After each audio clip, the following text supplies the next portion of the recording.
right, guys, welcome to a brand new episode of SideQuest Podcast. Listen in and level up.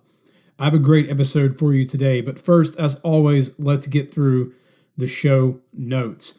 If you're not following the Facebook page, head over to Facebook, type SideQuest Fitness into the search bar, and like the page.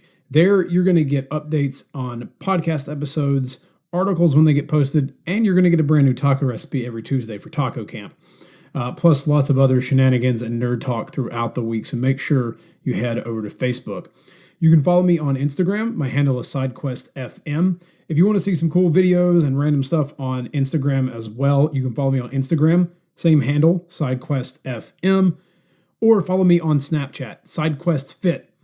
Follow me there. Send me your questions. I want to get all the questions from you, help you as much as I can on your fitness journey or your journey in life, whatever it may be. But head over to Snapchat, SideQuestFit. Follow me there. You get a little more personal, in-depth look at the shenanigans I get into throughout every day. But I do love getting questions from the community, so please send them out to me.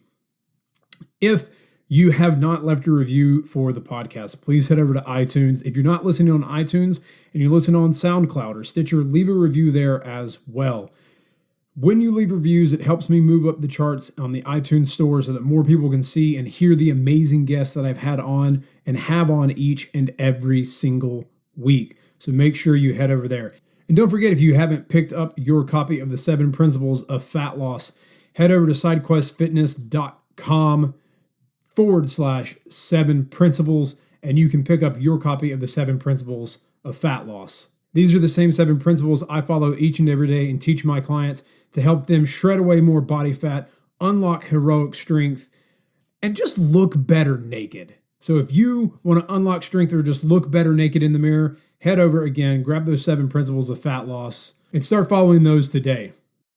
All right, guys, before we get into the episode, just want to get this out there again. 2017 is slowly approaching. 2016 is ending, and I still have slots left in my online coaching program. If you didn't know that I was an online fitness coach, you've been listening to the podcast, I do have that on the website, sidequestfitness.com/coach, and you can head over there, apply, and let me coach you. Let me be your Gandalf on your fitness journey, whether your journey is to add some lean muscle mass and bulk up this winter, or whether you are looking to lean down, lose weight, or just look better and feel better.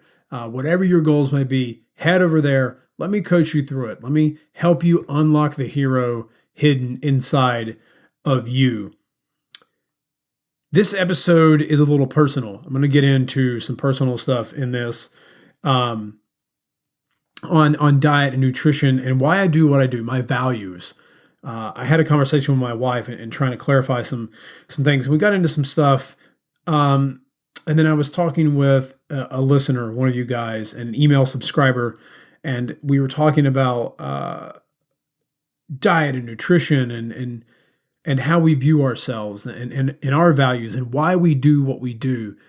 And it just sparked something. Mark Manson, a couple episodes ago, you heard me sort of go through The Subtle Art of Not Giving a Fuck, his brand new book. And he talks about creating your own values in that book. So that's what I'm going to go into a little bit here. So it is a little more personal. I'm going to get a little deep in some things with you. So a little into why I train and why I do what I do. Step up and you gotta get it fitness. Host Rob at the moment and the quest is you gotta check it and wreck it. You're breaking personal records and with the help of the guests you won't be guessing on the lessons. That's a +5 fierce. Got a low-key bamf right here. You wanna meet him, there's no better way to greet him than to strike a boss pose. Take a look into the mirror. So real quick, I'm going to read a passage from Mark Manson's book, The Subtle Art of Not Giving a Fuck. He defines good and bad values, and we're going to go into this a little bit in this episode. Good values, number 1, are reality-based. Number 2, socially constructive. And 3, immediate and controllable.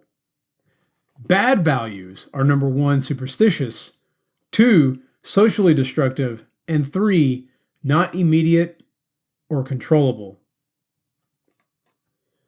He goes into some definitions and he's like, honesty is a good value because it's something you have complete control over. It reflects reality and it benefits others, even if it's maybe not sometimes always pleasant. But popularity is a bad value because you can't control that. if that's your value and your metric is being measured by how popular you are, when you go to a dance or you go to a party or you go to whatever, like you don't know who else is going to be there. You probably don't know half the people that are. And you may feel popular or unpopular. Like that's the thing. So you go to these things and you're looking for validation from others as opposed to having validation in yourself. So where the idea for this episode came from, my wife and I were driving up to Virginia for her fall break, and we were sort of discussing values. She's on her own sort of hero's journey right now with intuitive eating, and we were sort of talking about, why we value certain foods and looking at things in good versus bad. And it's something that I try to get better with, because once you say that something is good or bad, you put morality onto that thing. And let's take like my favorite food, ice cream. Some people will tell you that ice cream is bad. Other people will tell you that ice cream is good. Now you're all fucking confused. Well, what the hell is it? Is it the best thing to eat? Maybe not. Is it the worst thing you could eat? I mean, you could eat elephant shit. That probably is worse for you than ice cream. A lot worse, because of bacteria and stuff. But like, good and bad. And we were getting into the values and we were talking about things, and it kind of came down to, why do you do what you do? A couple weeks ago, I had a client of mine tell me, because I asked her, I was like, why? She's been trying to do a pull-up, and it's so important to her to do a pull-up. And I was like, why? Why is it so important that you get the pull-up and not a chin-up? And she said, well, if I'm hanging from a cliff, if I'm rock climbing, and that's how you'd be hanging from a cliff. You'd be hanging with your hands in that grip, not like a chin up. And I can't do a pull up to save my life, and that's how I die. Like that's not what I want to be. That's not what I want to do. That's not how I want my life to end. And that spurred, I guess, the sort of groundwork of this podcast. Why I do what I do. Why I train. I wrote an article, and it was literally like maybe the 4th podcast episode, maybe the 5th, where I did an audio commentary on why I train.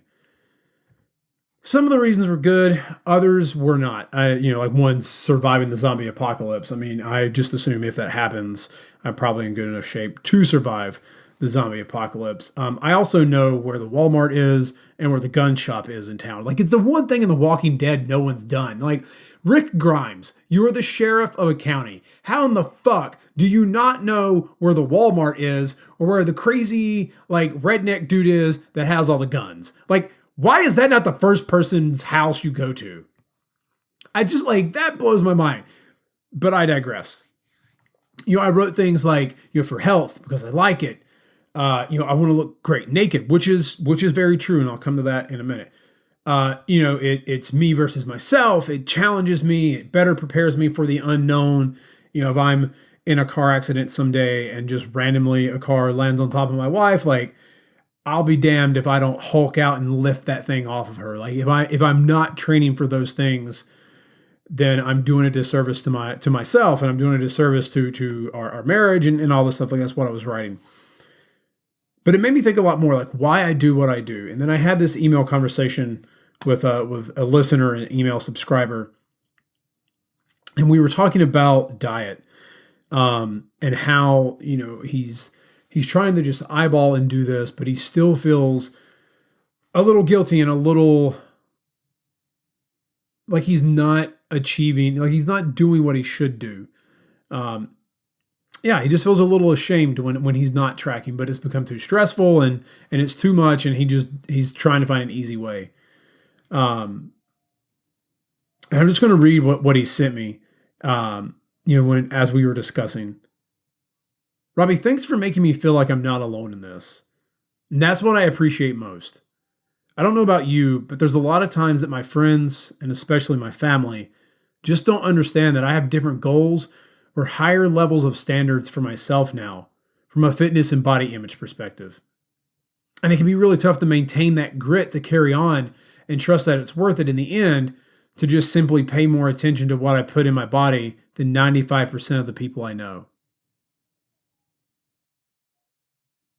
I know there's someone out there listening to this right now who goes through the same thing, and you go to eat with your family and they're like, you can eat this? Or you go out with your friends and they're like, oh, right. You can't eat bread. You can't do this. You can't do that. As you get really good at fitness, as you get really good with nutrition, as you better understand your body and what it wants, I talk about the 80-20 principle.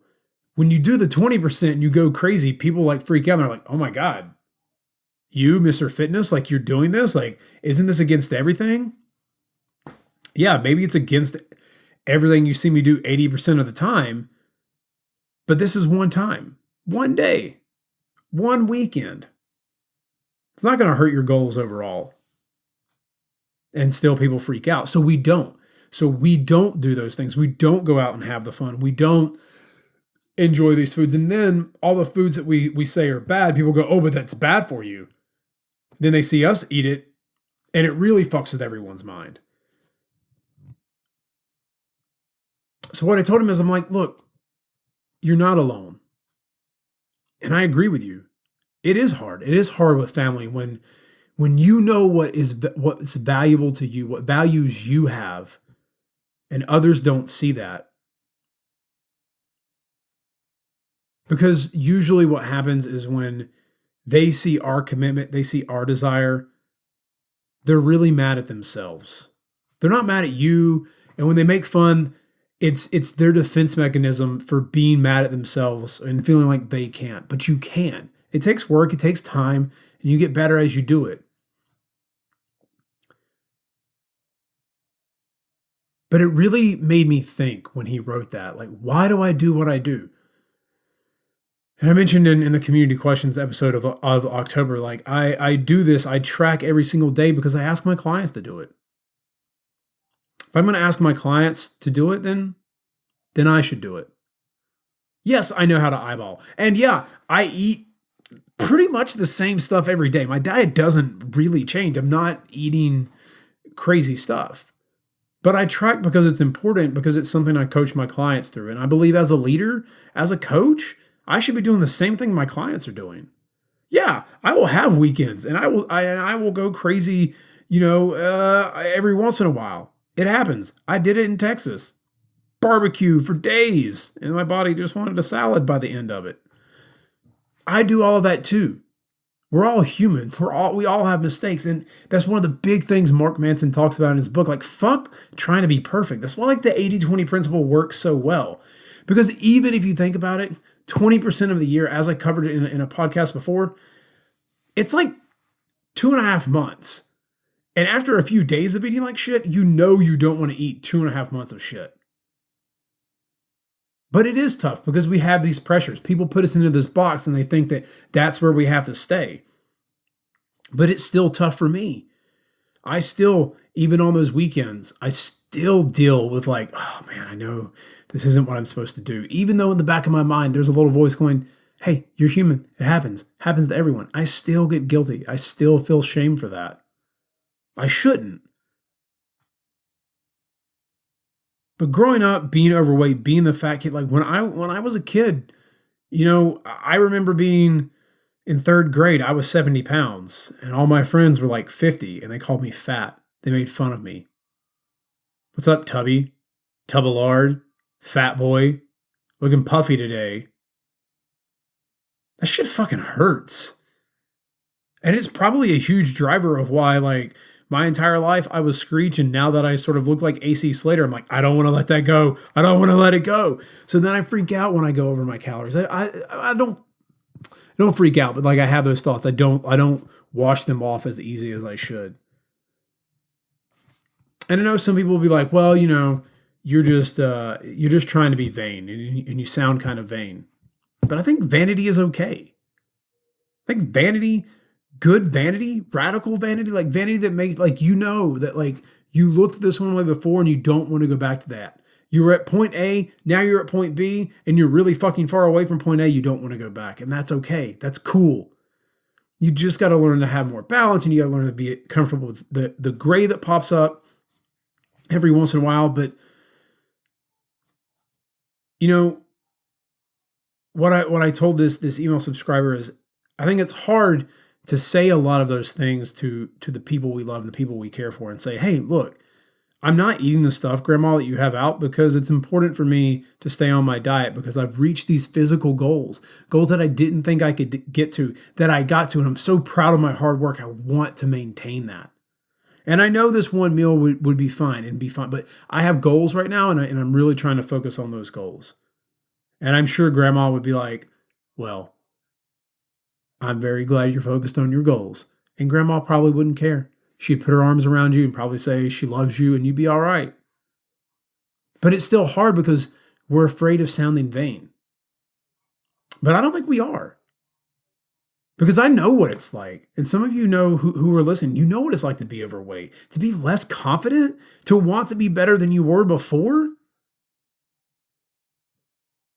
Like,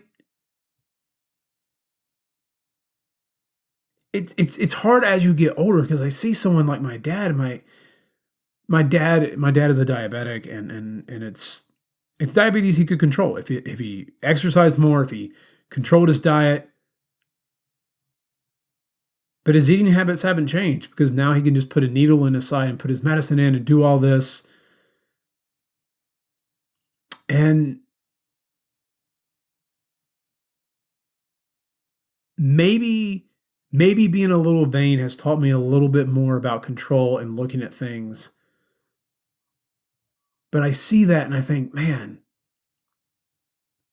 just small little changes, Dad, and taking like responsibility and taking responsibility for your actions, taking control of your actions could change your life. And maybe you could come off those meds. Maybe you could not have to do those things. And I think that's what I've learned through all of that, is that, like, it's my actions. I'm the one in control of my life and where I go. And I think that's the hard thing to sort of tell people, is that, I love the idea of looking really great naked. I do. I want to look great naked. And if that's vain, fine. That's vain. But I now know that, like, I know the foods that make me feel good. I know the foods that are going to fuel my workouts. I know the foods that are going to make me feel like shit the next day. And that's the stuff I want to stay away from. And I think that's hard to talk about. And I don't know if I'm doing a good job talking about it right now, but I wanted to bring this up. I wanted to bring that out there, that what you value, the things that are important to you, are hard to tell other people. They may not understand it, and that's okay, because they're your values. But figuring out why those values are important to you, why, you train, why you do what you do, why you eat the way you eat, that is important. It needs to be more than just, I want to make my ex-boyfriend and my ex-girlfriend jealous. I want to get revenge and make my ex-wife think that, whatever. I had a client who just signed up, and he was like, I want to be a strong example for my son.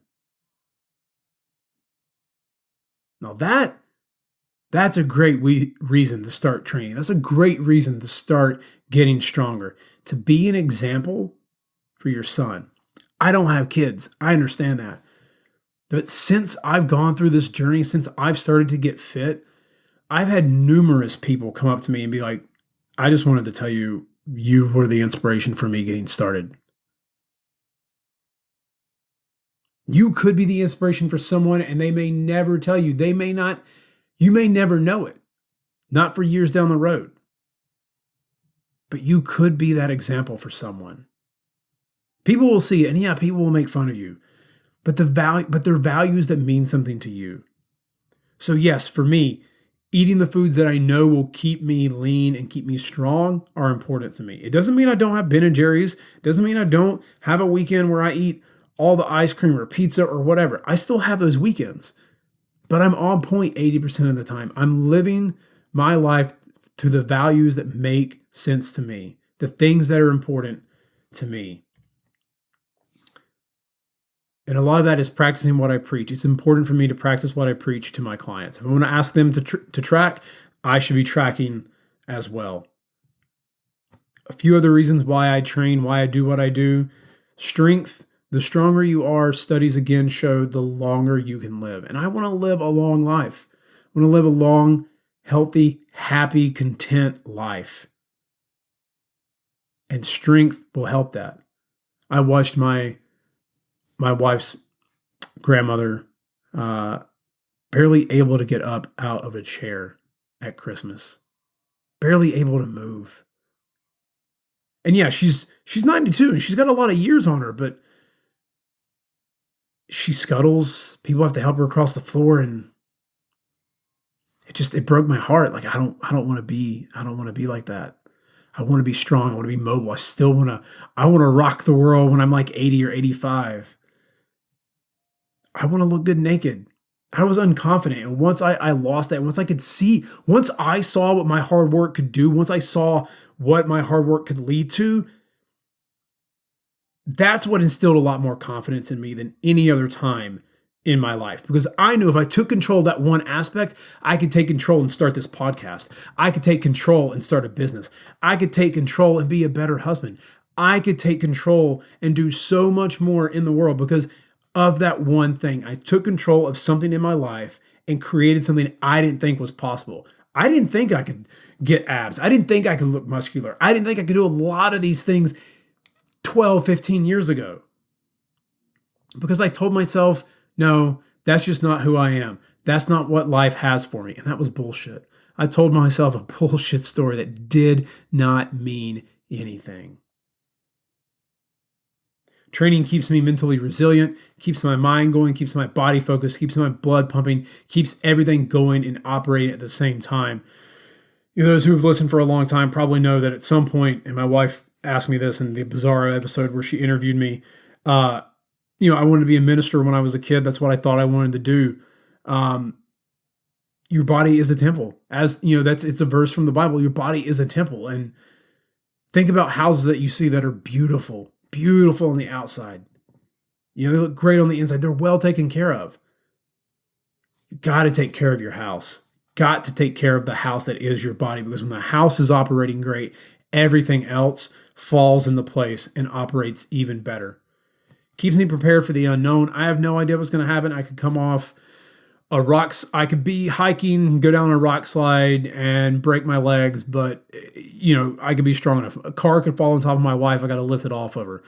That could happen with a random stranger. I mean, so many things that strength will help with, that being able to move fast and quick and swift could help with. I just want to be better prepared for who knows what. I train because I like it. I enjoy it. Makes me feel good. That's why I do it. I enjoy the challenge. It's a challenge. It is a game. It's like a video game to me, man. I'm fighting myself. My boss is me. I am my biggest boss battle. Mentally, physically, all of that. That is my biggest boss battle. And really for health. Overall health, we all know, we hear it every day, how exercise and diet can help you live longer, help you enjoy more things. And if those things are, you just want to play with your kids more, you want to enjoy playing with your grandkids because that's what you imagine yourself having one day.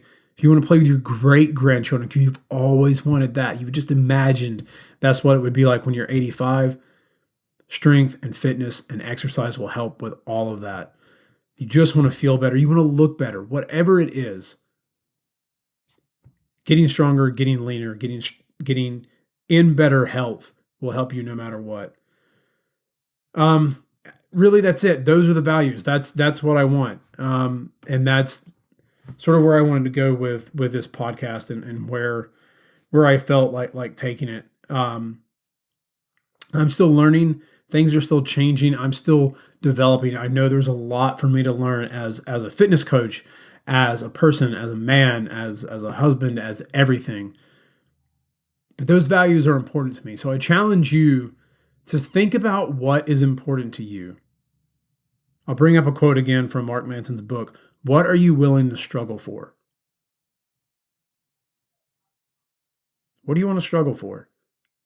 The things you're willing to struggle for, the things you're willing to go through hell and high water to get, those are the values of your life, the things that mean something to you. They may change over time, totally happens. But the value needs to be something intrinsic to you, something that matters to you.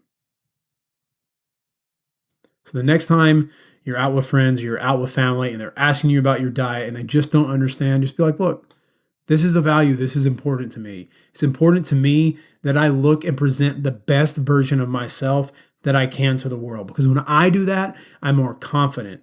I'm more resilient. I feel better about who I am. Tell people how you feel, how you really feel. Don't be ashamed of it. Be proud. Be proud of what you value. And just let them know. And most people will accept you for who you are. And if they don't, fuck them. That's my words. That's what I say. People don't like you. People want to make fun of you. People want to do that stuff.